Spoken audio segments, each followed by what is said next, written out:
একটি সুন্দর সকালে আকাশে মিষ্টি রোদ আলো ছড়িয়ে পড়েছে। গ্রামের একটি ছোট্ট বাড়িতে থাকত একটি কন্যা, নাম তার রুমি। রুমি ছিল অনেক আগ্রহী।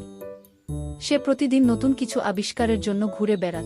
একদিন রুমি রূপসী নদীর পাড়ে খেলতে খেলতে খুব সুন্দর একটি ডিম খুঁজে পেল। ডিমটি ছিল অত্যন্ত বিশেষ, কারণ এটি লাল এবং সোনালী রঙের। রুমি ডিমটিকে বাড়িতে নিয়ে এলো এবং ভাবতে লাগলো, ডিমটিতে কি হতে পারে।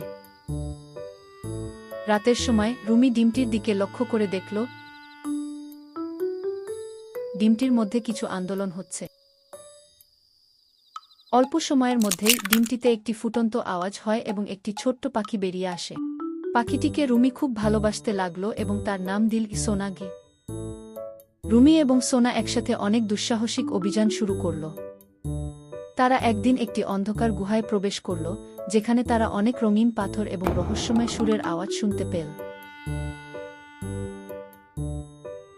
গুহার গভীরে গিয়ে তারা একটি ম্যাজিক হীরা দেখতে পেল, যা সোনালী রঙের এবং চারপাশে আলো ছড়াচ্ছে।